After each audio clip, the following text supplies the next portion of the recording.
Gareth's Story Planet. Hello and welcome back to Gareth's Story Planet. I hope you're doing okay and not getting over a cold, which I am at the moment. Now, I'm in London at the moment and I just want you to get a little mental picture of meeting, say, a pop star or a film star. That kind of excitement when you're meeting one of your idols is how I feel now, because I'm joined by the amazing Peter Bentley. Hello! Hello, nice to meet you. That's quite an introduction. Thank you very much. You know what they say about meeting your heroes, don't they? Oh yeah, well not don't. with you. Yeah, never meet your heroes, but it's completely different with you because I have you in the palm of my hand several times on my bookshelf, and I feel a connection with an author when I'm picking them up, that I'm getting an insight into their world and into their life. And someone once said to me, write what you know. So Peter, dog-smelling bottoms, talk to me. What a googly to be thrown first question. Well, I was brought up with dogs, and funnily enough, I had an uncle who was a Geordie uncle who told me this old folk tale. And he said to me one day, I was about 9, and bearing in mind he was the sort of mischievous uncle who would like to embarrass my parents while he was telling stories. My brother and I loved him. He said to me, am I allowed to use rude words on this? Absolutely, of course, okay. Can. Yeah. It's not for children, this channel. Okay, right. I'll give the actual original anecdote. He said to me one day, "No, Peter," he said, "do you know a way dogs sniff their horses?" And I didn't know at all this way. They had this party man once, and they had to hang up their horses, and they had to put them in the cloakroom, and there was a fire, and they all got jumbled up. So they had to grab any horses they could as they was running out, and when they met up, they had to have a quick sniff to check if they could find the ruined horse. Amazing. Full stop. But that is the premise of that story. That's the premise of the story, and I wrote it, and my son's uncle, my wife's brother, told him more or less the same story, but he's a southerner and went to boarding school, so his accent is very different. We say arse down. We say arse, exactly. Yes. He may even have said bottom. So I thought, well, actually, this is obviously a folk tale, so I'll turn it into a picture book. The story is quite small, it's quite short, the actual anecdote, but I thought it's worth expanding this because it is such a funny story. It really is. So I've done my version of it, and after doing it, all these people got in touch and saying, "Oh yeah, we used to sing a song about that." No way. Yeah, and there are different versions of this song, and I've even recently been accused on Amazon by some guy in Australia of plagiarising it from some famous Australian comic. Oh my gosh. Yeah. How dare you, Peter? How dare My favourite picture book.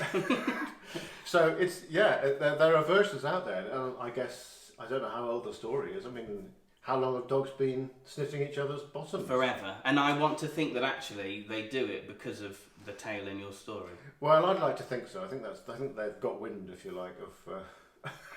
And it's done phenomenally well, this story. You've just re-released it for a 10th anniversary edition as well, haven't you? Yes, I have, yes.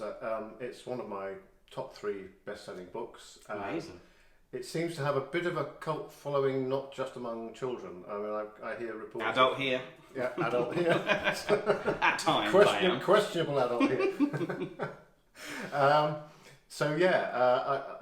People say that I bought one for me and I bought one for my husband as well, or I bought one for the niece and nephew and I bought one for my aunt. That's amazing. Repeat business. That's exactly what you want, I think, in this That industry. is what you want, yeah. And they've just given it a nice new cover, really, just to sort of freshen it up. I kind of wish I should have bought it, hadn't I? So you could sign it, and then I would have. No, I wouldn't let my kids touch it then. Actually, if you'd scribbled on it. In fact, another time. Yeah, no, absolutely. I would love to meet you again. This is actually the first time we've ever met. Yeah, it's funny. It's the way that we work these days, isn't it? I realise I know a lot of people who I've never actually met, and I'm very friendly with them. And you meet up as if you've known each other for a long time. That's how it feels. Honestly, it's amazing. Because you have that. Well, you've got picture books in common, and that sort of.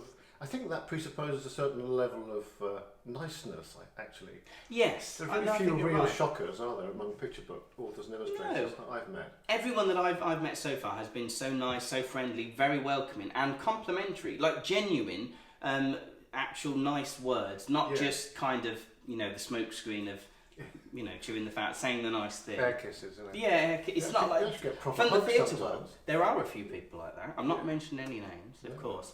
And so, how did you get started writing picture books? I know your dad was he was in the army band, like my dad actually. He was. I forgot to tell you that.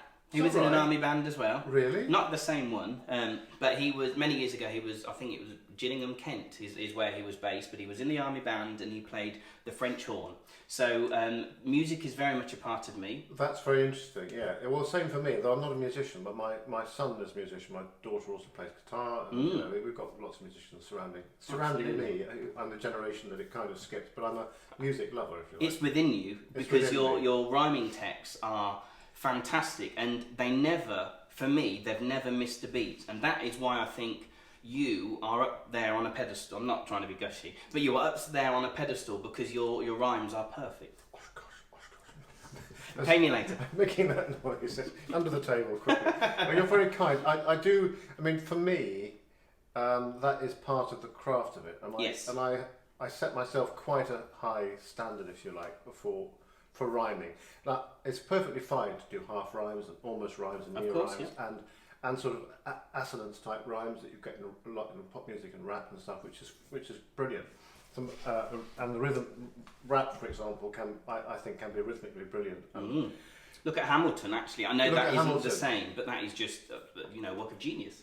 Yeah, actually, interestingly, as a side thing, somebody was talking about on the internet last week about the difference between drill and rap. Okay. And saying that, it's all so negative and horrible and it's all nasty and violent. I was saying, actually, well, drill is a bit grim, but rap actually isn't. Rap can be very positive. I'm feeling very old. I have no idea what drill is. What's drill? Oh, when your children are 17, you'll know what drill is. Okay, yeah. Drill is, well, I don't want to sort of sound that I've realised I've got it all wrong by trying to explain it. I think it's a sort of rap that's about a lot about violence and stabbing and okay. Not really my kind of thing. I don't think. Moving swiftly on. Moving swiftly on. Yeah. You can cut that out. Yeah, no. I like it. But no, how did you get into it all? After journalism, what happened? Well, I got into from journalism. I went into non-fiction publishing. Okay. I had to write bits of books. Bits of books. Bits of books. There's a book called The Chronicle of the 20th Century, which was that massive big thick tome. That massive big thick tome. I remember that. Yeah, that's right. It's generally referred to as that massive big thick tome. I used to stand it. No, I didn't used to stand it. No, it's amazing. We had it at school and used to look through. It was our research because we didn't have Google in those days. We used your book. Well, that's. I think it was just sort of pre-internet. I mean, we had computers, but we didn't quite have the internet properly. It was back in the late 80s, I suppose. I was quite young. I'm an 80s baby. Obviously. Yeah, of course. So and this book was written by ex-journalists, which is how I'd come to get into it. Oh, okay. And a lot of them are retired Fleet Street journalists, and it basically wrote the 20th century as if it was journalism. And there were little bits down the side which were like a daily snippet. Yes. Yep. And I wrote all those. Every single one. I read you without even knowing it was you. 12 months times 100. Wow. That's quite a lot actually, thinking about it. So that was writing little short snippets. And from that, I went into other stuff, more general non-fiction publishing. And I don't know, there were times when I had to write little things, where things were written in-house. It wasn't worth commissioning somebody expensively out of house to write like a short gift book. Okay, fair enough. So I'd do a few of those under the pseudonyms of my grandmothers, actually. That's amazing. There were various reasons for that, but I'd always liked playing with words and playing with rhyme a little bit. Then it came to, my brother got married, 1993, he got married. Okay. And it was an unusual wedding in that we both went to Angels and Burmans in Soho and bought ourselves out and hired Regency costumes rather than doing the top hat and tails lark. Okay. I was his best man. Right, okay, fair enough. And I had to write a speech, and I thought I'd write it in rhyme. So I wrote this best man speech, which is an account of my brother's life to date in rhyme. And it went down quite well. And subsequently, I met my wife, and she found it covered in was covered in beer and coffee, so I just basically finished it very hungover the morning of the wedding. Yeah. She said, "This is rather good." She said, "You should do more of this." So I started thinking about it, and by this time were thinking about starting a family, maybe moving out of London, and it kind of I tinkered with other stories, and maybe about 5 or 6 stories later, plus one creative writing course. Yes, good courses. Yeah, yes. That's great, isn't it? A great introduction. If you you have the skills, you have the interest, just go on there and find out, if you can develop. I think that there's a lot to be said for them. I did one locally at our local, if you like, further education place on a Wednesday afternoon for 2 hours. It got me out of the house. But by this stage we'd moved to Devon, and I was freelance. I was freelance editing. Okay. But I thought, well, I'll carve out these 2 hours and do this. It was really good. The teacher was actually rather inspiring. He was an old Londoner, and he did all sorts of genres. Nice. But he said to me, if you really want to focus on children's writing, which is what I was thinking about, we had a 2-year-old by this stage, he said you should think of the Arvon Foundation. Okay. Now the Arvon Foundation, when I looked it up, it's still going. It's a wonderful organisation that runs courses, residential courses at 4 centres around the country, taught by working authors in every possible genre, from poetry, songwriting, theatre writing, children's writing, picture book writing, and that was a real inspiration, because you go there for 4 or 5 days of working time, and you're treated like a writer. You're here as writers, whatever else you were doing in your outside world. Yes. I was tutored by 2 fairly well-known authors, Michael Lawrence and Linda Newbury. Okay. Linda Newbury's a Carnegie-winning author since, I think. Possibly before, I'm not quite sure. But anyway, they're both brilliant, and they gave me contacts. It's amazing who you know. I'm afraid there was an element of that. There is, yeah. There certainly is an element of that. And contacts who I could say to, look, I'm a friend of. You say you're a friend of, because we've been living in this place for a week virtually. So it was okay to use the word friend. Yeah, I think it's good, yeah. And, we're Facebook friends. Well, we're obviously best friends. Best friends, yes. Well, I call us friends after this. Absolutely, yeah. So I wrote this thing. It's a thing called Lorenzo the Lobster. No, Lorenzo the Magnificent it was called, and it was about a brave lobster. Of course. As lobsters should be. As lobsters should be. And I sent it to the contact of Linda Newbury's contact at Egmont at the time, whose name was Rachel Bowden, as she is now, who was a very fine editor. And I sent it to her, and I sent it to, and she said, well, I like your rhyme, and I like what you're doing with the words, but this is not quite for us. But send me anything else you do. So I sent her a couple of other things. And every time I sent things out, I sent out to 14 publishers.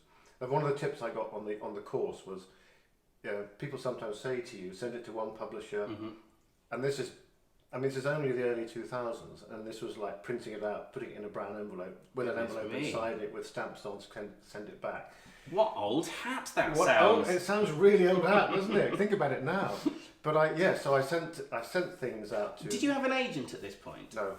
So this is just you, unsolicited, off your back, out to publishers. Yes, and I'm glad you said unsolicited, because if you go on publishers' websites, this is the value of having been or talking to people who are already in the business, if you like.